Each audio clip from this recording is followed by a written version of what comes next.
How to create a glitch, mastery of the system. The purpose of this volume is to elaborate the design of the system and to describe the steps towards the mastery of it. It begins with the idea presented in previous volumes, namely, that reality is a construct which ultimately reflects our impulses. And it ends with the realization that the mastery of those impulses reveals the mastery of creation itself. How does one escape one's impulses? How does one direct them? For the person who masters their own impulses has the power to shape creation as he or she wills. Not in the sense of rearranging the pieces of the puzzle, or the players on the stage, but in the sense of choosing what direction it may go. Imagine for a moment that one goes to a hockey game. Imagine for a moment that one could rewind the play, so to speak, to a particular moment, and imagine for a moment that one could choose a point at which it should divert from its predicted course. That person would not be a watchmaker, no, because he or she could not shape the substance of being itself, rearrange it, reorder it, but very much like a watch repairman, he or she could fine-tune it.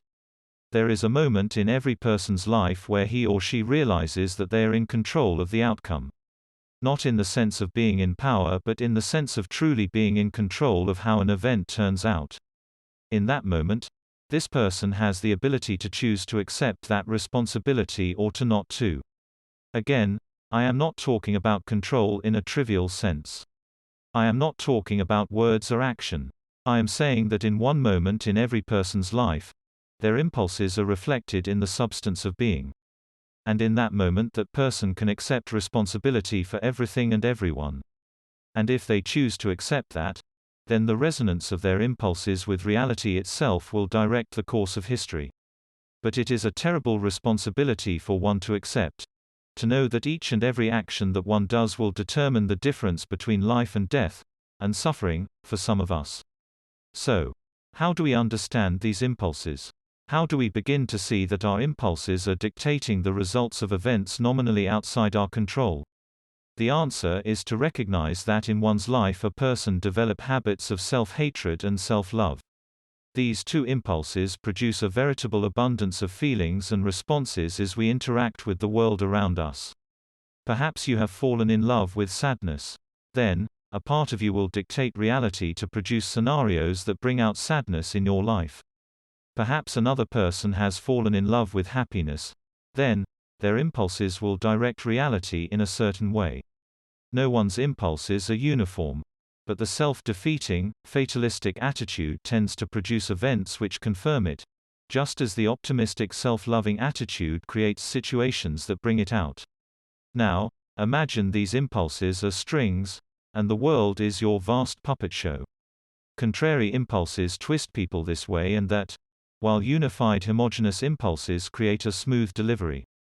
Creating glitches is fundamentally about bringing out the hidden nature of reality so it can be observed. But, to shape reality, one must purify one's self in a particular way, so that one's impulses are seamless.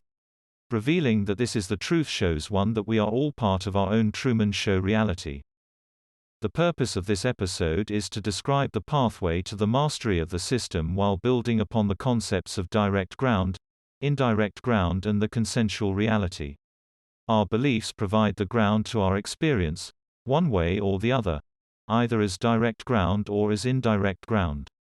Direct ground is acting upon a suppositional thought with reliance. Indirect ground is acting upon a contingent thought with reliance. What is a contingent thought? A contingent thought is a fixed perception of another. A failure to recognize that reality is malleable. A contingent thought emphasizes your objecthood. A suppositional thought recognizes the agency of your belief, the power of your perceptions, emphasizes your subjecthood. In other words, if you can control your beliefs, if you manipulate them, you can control your experience of what ultimately occurs. Now, what does this mean? Every individual in our experience exists in a distinct reality, an occasional consonance in a discordance. A consensual reality which overlaps only in shades. That reality is defined internally by the fixed beliefs of the individual, specifically what they hold in direct and indirect ground. In other words, What another individual experiences is fundamentally distinct from what we experience even when we are both present. Now, what is the significance of this? Our perceptions of the present are merely a jumbled recycling of our perceptions of others in the past. What if you are not actually here? In Chapter 5, I talked about how there are two paths one can take toward enlightenment: the path of affirmation and the path of negation. In the one path, the mind acts as a filter of experience through negation. In the other, experience acts as a filter of attachment. The path of affirmation is the path of suppositional thought. The path of negation is the path of contingent thought. But in the present, our consensual reality, the overlap in the disparate realities of each of us, is composed of recycled perceptions of others from the past. In this episode I'll be discussing the nature of attachment and possession. The first thing I'd like to discuss I call the grasping release. Accept the thing, make it your object, then release it. Everything must be released before it can be grasped, to recognize the agency of impermanence, the certainty of loss. You cannot begin to love another until you've accepted their freedom, accepted they aren't a possession. You can only accept their freedom if you let them go. Give them outs, as many as you can, the more the better, and see if they stay. If they ask for one thing, give them everything. If they strike you on the left side of the face, give them the right. Such is the grasping release. Release it before it ever enters your possession. But there is another path, its opposite. In this, you must grasp it before you let it go. This is the follow-through, the backspin. To hold something as yours, though it has passed on. To love something for only a moment before letting it fade. You must learn both to affirm and negate. Only in both will you master the art of staying grounded in submission and release. Only through this path will you be able to sublimate your consciousness. Now, if we understand that every universe clings to us only to the degree that we invest our subjectivity in it, then mastering this art of the grasping release gives us the power to define our universe as surely as we change our clothes. Of course, this art can be taught physically, such as the methodology of martial arts, juggling, and other such things. But to truly appreciate its power, it must be learned both mentally and physically.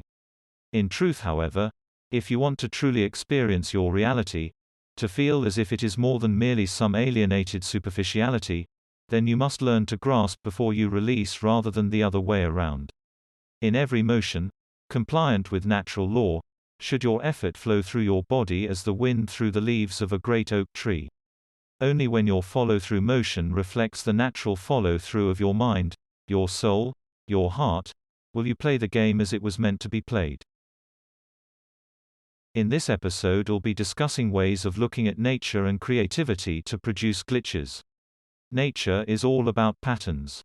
From the movement of the leaves in the fall breeze, to the movement of the stars, to the sounds of water droplets running downstream, to the rush of ants picking and pulling apart some refuse. In fact, it becomes difficult for us to manifest something that is truly random.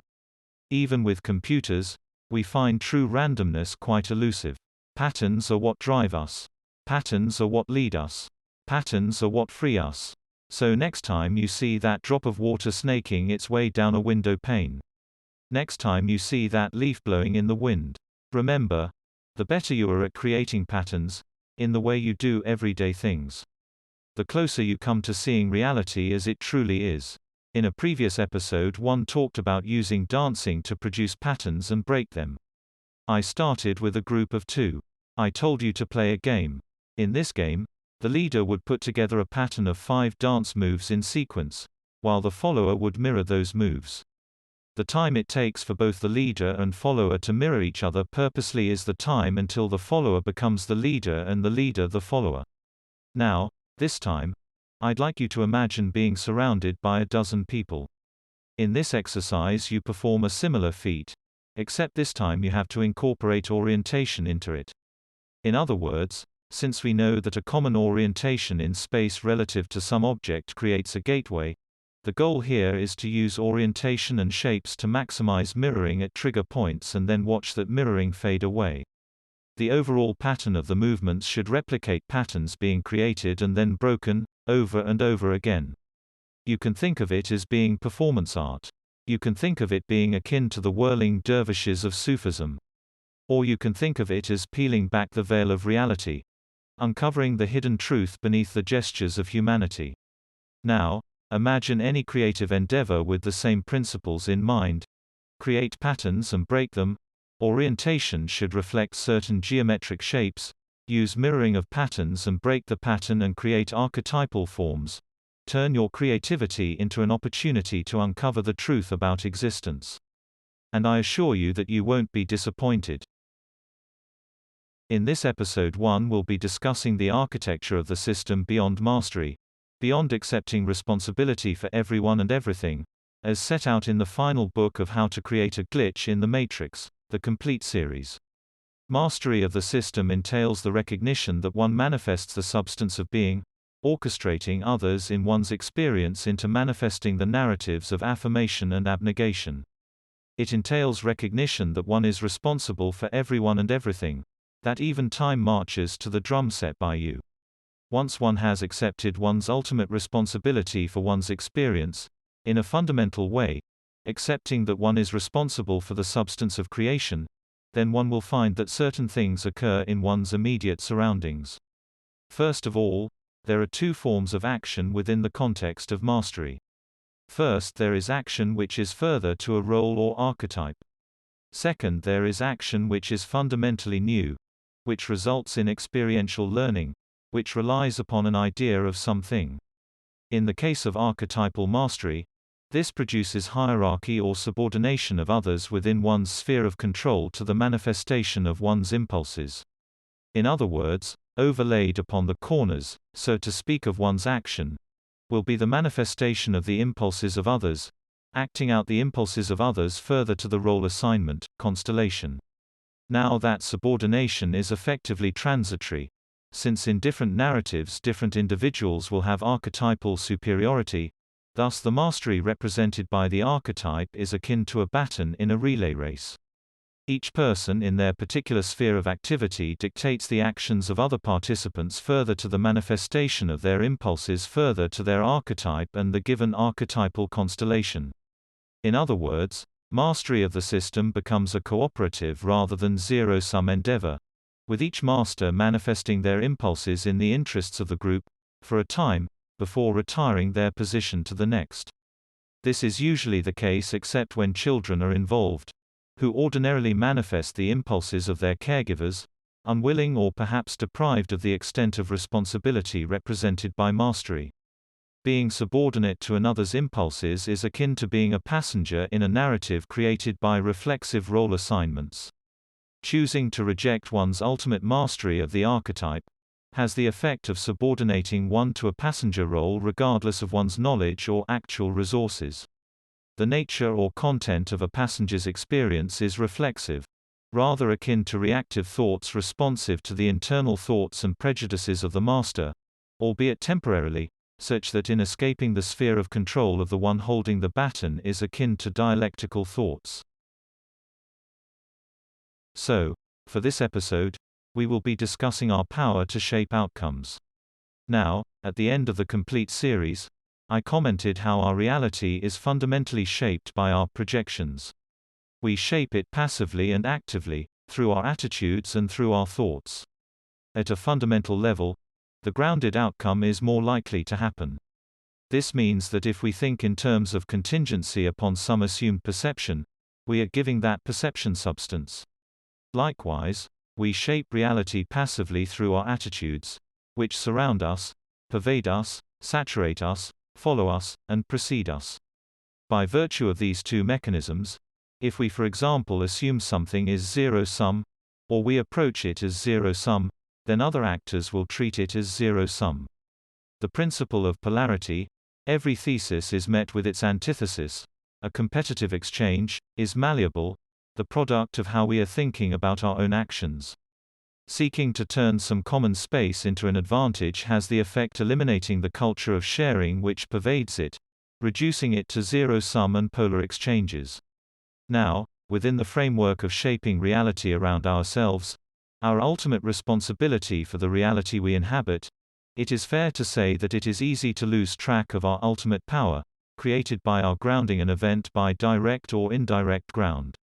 In other words, by controlling what we believe, we control the reality we inhabit. This means that when our thoughts are snowballing out of control, when we cease to accept our ultimate control, it is necessary to step back and say, reality is what you make it. Because failure to do so may result in the descent of the actor into a severely diminished state. Let me explain. If one believes one is powerless, surrounded by inhuman creatures of unlimited power, then one will descend into a reality where that theme pervades. It may be as simple as adopting a conspiracy theory, or accepting a faulty premise, but in time that belief can corrode the agency of one's mind and pervert the reality which one inhabits. I am not saying that if you believe you are a genie you will have the power to grant wishes. What I am saying is that attitude gives substance to outcomes. Belief grounds an insubstantial nothing and gives it substance. It may be as simple as a line of thinking which assumes a contingent statement. In this episode, we will be talking about the experience one will have if one reaches a state of comprehension of the machine which is the Matrix. The first thing that you will notice is that people's behavior seems to no longer fit conventional expectations of behavior. People will behave in odd ways, part and parcel with a comprehension of your thoughts, as if they all possess omniscience or God consciousness. They will know the details of your past as well as you do. They will know your tastes and your beliefs. The second thing you will notice is that your thoughts possess the quality of instant manifestation, which is to say they happen, all of them, instantaneously, as if you are directly shaping the substance of reality. You will find that the shape of things develops an inertia towards particular kinds of thoughts, namely those which violate some tenet of conventionality. Third, you will find that your self-image changes. You may begin to feel as if you are a famous actor, or an ex-boyfriend of your partner. You will notice in normal social transitions, these feelings seem to suggest a transitory possession of your place in things by someone else, as if you are an actor, merely playing a role. You may experience the consequences of an event that didn't happen to your observation, or you may lose time, or experience body switching, which essentially means that you notice changes in your physical appearance or characteristics. You may see doppelgangers or doubles. You may find time doesn't seem to flow naturally, or at all. You may discover yourself a passenger in another's manifested narrative. You may discover that people seem to fulfill the expectations created by your thoughts, in the sense that they stimulate a thought, which involuntarily manifests a result. As part of all this, you may get the feeling people are trying to tell you something, that you haven't accepted yourself fully in some fashion, and to experience God consciousness fully you must accept yourself. You may find that your accomplishments have been appropriated by others, as if you no longer possess the ability to hold things in attachment. You may feel as if you have gone mad, seeing people engaging in intimacy in unusual places, or mirroring you in unusual ways. You may hear things like powerful horns, the sound of distant trains. These things may all happen at particular times during the day or evening. Finally, you may find traces of things happening while you were looking away, while you were out of the room, or distracted. You may get a distinct feeling that things or people fit together in such a fashion as you can predict them. All of these experiences are mere harbingers of the experience which reveals the fabricated nature of existence. In this episode, we will be discussing the formation of the internal mind. Now, most people assume that their thoughts are private and they have a kind of space which is internal for their contemplation. This is only true to the extent that the negation of others, their filtering from our consciousness of the shadow parts of our being, preserves in us a kind of space created by our non-consent. In effect, the internal space we believe that we possess is an endowment, given to us by the individuals within the social system in which we find ourselves, to the extent of the non-intersection. It is not a true space or absence but rather a failure of fulfillment. Every thought happens to its fullest extent, only our projections are filtered out by the negation of others. The appearance of enclosure is created by concealment. There is no actual space for the internal mind, just a non-intersection of two polar components, distraction, consent, mutual obfuscation, consensual reality. Negation and the shadow parts of one's being, created by concealment, preserve the existence of the internal mind, which is nothing more nor less than consensually obscured identity, enclosed, or rather expressed only in absence of other. Imagine that, in one's absence, there is no negation, others can express their identity completely, no need for distraction, but when intersecting, only consensual identity may be expressed. Which is to say, they only have internal minds reflexively, just as you have an internal mind reflexively. In effect, our individuality and the internal freedom that goes with it is a privilege, a direct endowment from those around us, and the consensual reality which we inhabit, a causal consequence of their negation of our identity, to facilitate their own individuality. Of course, all of this follows from two principles expressed previously, namely, that the substance of the material is the same as the substance of mind. Or rather, we see the only difference in the lack of intersubjectivity of the non-consensual. Likewise, this also follows from the reality that there is no true distinction between individuals, all is one. In this episode, we will be talking about the choice.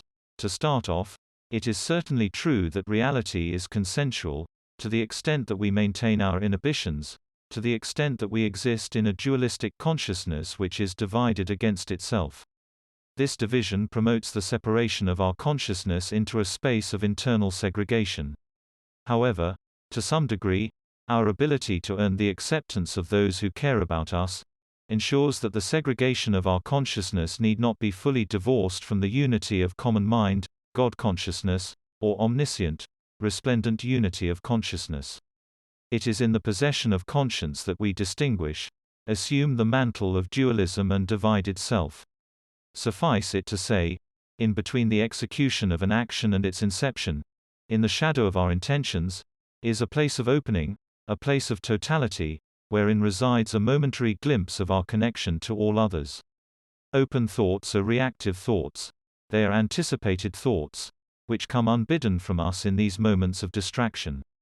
If we can exist outside ourselves in between our intentions, in the shadow of our impulses, we can see the connection we hold to all consciousness and things. The most frightening thing that someone can tell you is that you are accepted, entirely, for in that moment, the consensual reality becomes the unitary reality, the reality where your entanglement with countless others renders in you the fire of living passion. At least, for those whom such things are foreign, for those who hold to a refuge of individuality. But of course, such a place is not free of individuality. It is merely a place of folds upon folds, of people wound together like strings of twine. To explain it another way, a consensual reality compels you to absent yourself rather than accept those around you, because it would mean accepting yourself in the process. Your choice is clear. In the moment, to compel the alienation of others to preserve your self-negation, or to accept yourself and see others as they truly are. Imagine for a second that all the loneliness and alienation in this world is your doing, a product of your genuine desire to hold anonymity from God consciousness. Imagine that the segregation of women in mullah-controlled Afghanistan, imagine that the segregation of people by race, gender, or orientation, is all the result of your refusal to accept that we are all one. The multiplicity forged in the shadow of the impulse is mere symptom of a larger alienation, an alienation we impose on ourselves. That refuge is a place of clarity, but the alienation it imposes is a disease whose only cure is love. Can it be that refuge is ungodly? Can it be that our self-segregation must come to an end of its own accord? I don't know the answer, but I have to believe there is a place for both quiet reflection and quiet unity, a recognition that we may be all, but it is a quality acceptable to be one. That's the end of the podcast for today. If you enjoyed it, please like, comment and subscribe.